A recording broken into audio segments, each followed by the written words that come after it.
Okay, we're going to begin this story called Digby Locked Us Out.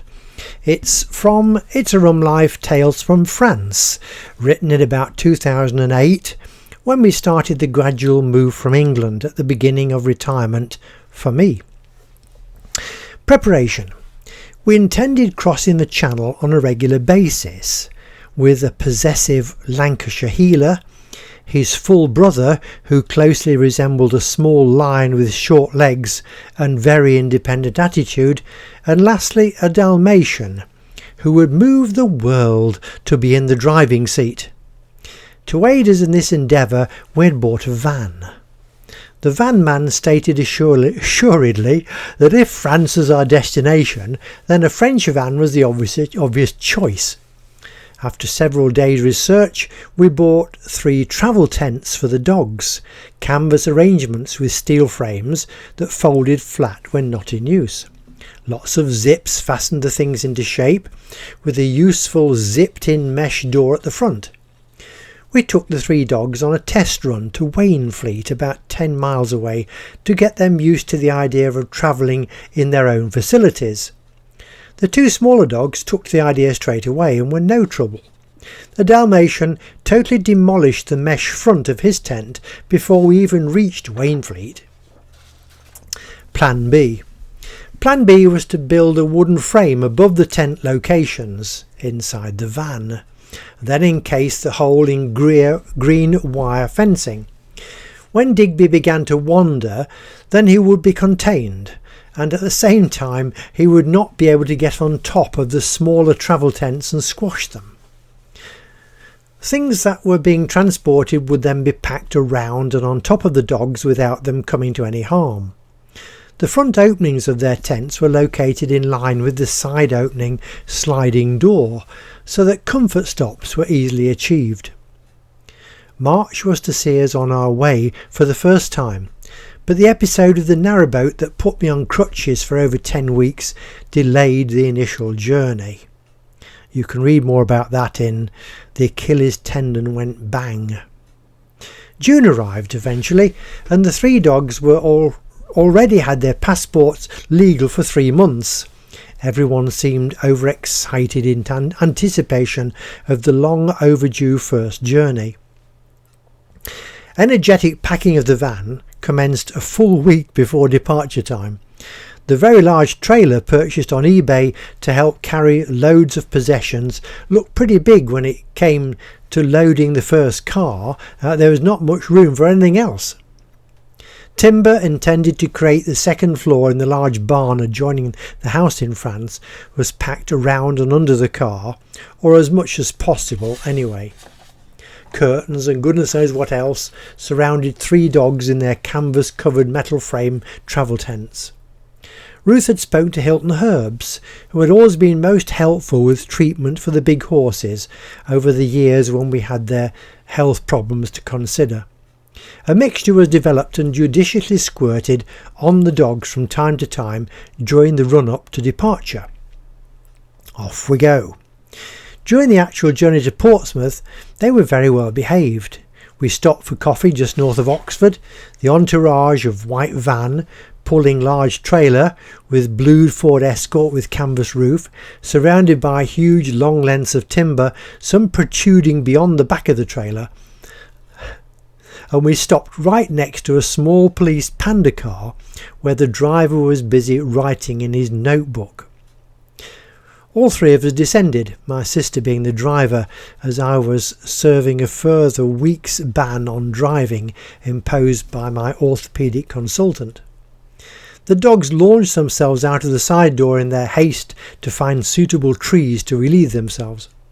The 2 ladies taking it in turn to visit the service station, loo, and collect large coffees to help sustain our sense of adventure. After a while, the panda car and occupant decided it would lead to complications and possible late end of shift if he began asking questions. Dogs duly ensconced and us all nourished, we completed the journey to Portsmouth without further event. From previous experience, we always seemed to be hauled in by Portsmouth Port Security for examination. This time was no different. but after checking us over, we found ourselves at the end of the queue of larger vehicles destined for the lower deck. Well, upper lower deck anyway. We were asked to go up that dreaded ramp again. You may remember the incident with the tractor behind Ruth's car in the story A Ferguson Goes to France. The time when we had to end up having to ask the deck officer and all the boat crew to come and push us up the last bit of the very steep ramp. I suggested to Jane that we took a run at it. The young chap controlling the loading did not mind one bit. "Just do what you like, dear," he said. Far different to the unhelpful chap who told me to just keep moving, that time with the tractor. They say the fair sex makes no difference today. Don't you believe it? The van, complete with trailer, sailed up the ramp effortlessly, dogs and all. We found ourselves at the very back of the boat, stern to those of you with nautical minds. The nice young lady with boarding directions told us we could come down during the voyage if we wished. The dogs looked strangely unperturbed, so Ruth zapped Digby once more with his herbal de-stimulant, and we closed the door on them for 6 hours. We decided to let sleeping dogs lie, and anyway the van had a huge sticker saying "Pets on Board" in bright letters. While trying to sleep on the voyage, we all had various visions of Digby in the front seats, pressing all sorts of buttons. Each time the announcer passed a message, we imagined the next would be for us. Why was Digby more likely to cause problems? Well, remember, on the initial get used to the travelling in the van with your travel tents journey, Digby had very quickly dug his way from the front of his attractive travel tent by massacring the plastic netting. It was a secure front no longer. As I have explained, after this demonstration of his tent shredding prowess, we began to create a system of wooden walls within the van and something over the top of the tents of the two smaller dogs to stop him crushing them with the dogs inside. Now, 2 weeks after that initial voyage, you can just not keep him out of the van. Digby in charge. He persuaded us to take him to Saumur the other day in our search for a larger parasol to keep off the 100-degree sun. Digby was first into the van, through the side door, and was sitting innocently in the rear, while I had mistakenly left the engine running so to close and lock the garage. By the time I returned, after perhaps 1 minute, all the van doors were closed and locked, key in the ignition, and the engine ticking over steadily. To make things a little worse, it was drizzling, and I had left the wipers gently sweeping the screen. Digby leered at me from behind the driver's seat. He demonstrated how easily it had been for him to pounce up behind the seat and place his paw straight onto the locking button of the driver's door.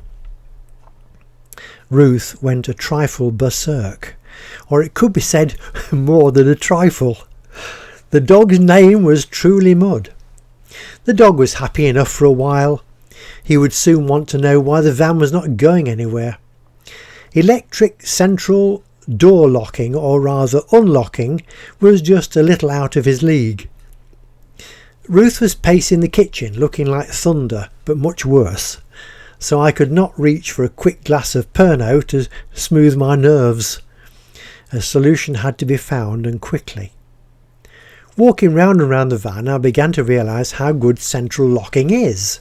The whole thing was quite secure, with the dog on the wrong side. Foiled eventually. It would have been easy if we had a spare key. You know how it is with second-hand vehicles. They often do not have spare wheels or jacks. Ours had all the tools and operating manuals galore, all inside the van. The electric window controls looked the best bet. The engine was still running, and dog looked safe enough in the back.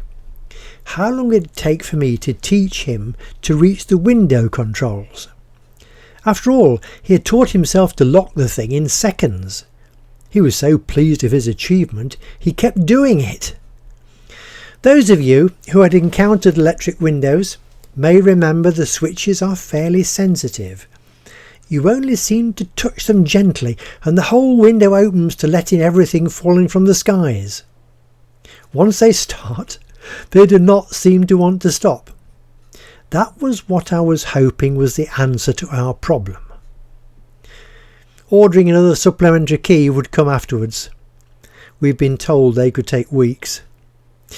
There was plenty of car cracker's friend about, galvanised fencing wire of a strength that can be bent round corners, but thin enough to get through the gap between door and door frame.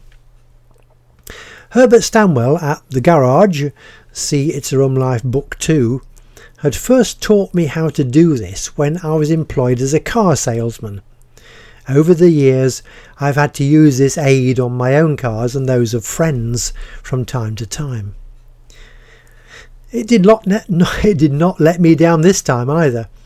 24 minutes had passed and the good old galvanised wire was bent around the driver's top door corner, down gently past the driver's armrest and found a little corner onto the electric window controls. After 4 or 5 botched efforts, success, and the driver's window moved smoothly down. We were all saved. Never again curse the swiftly moving, hard to control electric window controls. There we are, that's the end of that little story. I hope you've enjoyed listening to it. Brought to you by Cracker Books, written and read by Keith Sanders. Can we ask, if you like the story, please give us a like on YouTube, and also if you subscribe, then YouTube will let you know when we produce something different. All the stories actually happen, nothing is fictional, although sometimes you may find the truth very unusual. To conclude, you can follow all Cracker Books publications on our website. To date there are over 100 videos, over 200 audio stories and 10 complete books. They're all completely free to download to any device you choose, and full information and all the links are available on our new internet provider at richardsanders.hubside.fr. The spelling is RICHARDSANDERS, no spaces, .hubside, HUBSIDE.fr. richardsanders.hubside.fr. And thank you for listening.